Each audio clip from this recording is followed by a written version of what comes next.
Friends, welcome back to food diary. இன்னைக்கு evening snacks வந்து sweet தான் பார்க்க போறோம். ரொம்பவே சூப்பரா இருக்கும்.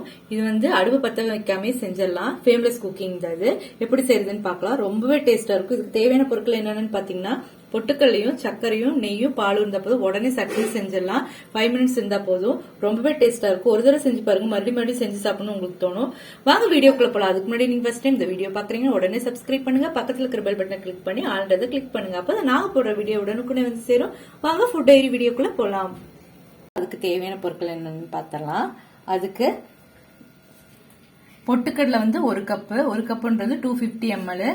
அது வந்து மிக்சியில போட்டு அரைச்சு பொடி பண்ணி வச்சிருக்கேன். அதே மாதிரி சுகர், அதுவும் வந்து 1/2 கப் எடுத்திருக்கேன். சுகர் அதையும் மிக்சியில போட்டு அரைச்சு பொடி பண்ணி வச்சிருக்கேன். தேவையான அளவு நெய், ஒரு 3-4 டேபிள் ஸ்பூன் நெய் தேவைப்படும். அப்புறம் அதே மாதிரி 7 டேபிள் ஸ்பூன் பால் தேவைப்படும். அவ்வளவுதான். இது எப்படி செய்யறதுன்னு பார்க்கலாம். இப்போ 1 ஸ்பூன் நெய் இதுல ஊத்திக்கலாம். இப்போ பொட்டுக்கடலை பொடி பண்ணி வச்சது மிக்சியில அது இது போட்டுக்கலாம். போட்டுட்டு இது ரெண்டையும் மிக்ஸ் பண்ணிக்கலாம் ஃபர்ஸ்ட். இப்போ இது மிக்ஸ் பண்ணிட்டோம் நெய் கூட.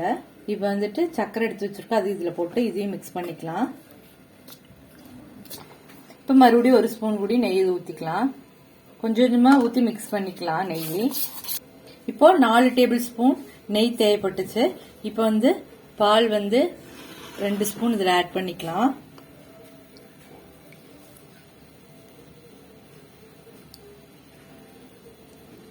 இது மிக்ஸ் பண்ணிக்கலாம் எல்லாத்தையும். இப்போ இந்த மாதிரி பிணைஞ்சு வச்சுக்கோங்க. எனக்கு வந்து இந்த டேபிள் ஸ்பூன்ல 7 டேபிள் ஸ்பூன் பால் தேவைப்பட்டுச்சு. அது பச்சை பால் தான், காய்ச்சல வச்சுக்கலாம்.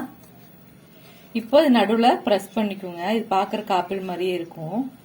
ப்ரெஸ் பண்ணிட்டு சைடு கொஞ்சம் இப்படி தட்டி விட்டுருங்க. அவ்வளவுதான். பார்க்கறக்கு ஆப்பிள் மாதிரியே இருக்குங்களா?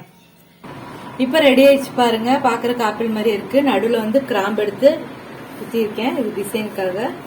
நீங்களும் உங்க வீட்டில் ட்ரை பண்ணி பாருங்க. எப்படி இருந்தாலும் கமெண்ட் பண்ணுங்க. உங்களுக்கு இந்த வீடியோ பிடிச்சுன்னா லைக் பண்ணுங்க, ஷேர் பண்ணுங்க, கமெண்ட் பண்ணுங்க, சப்ஸ்கிரைப் பண்ணுங்க. தேங்க்யூ.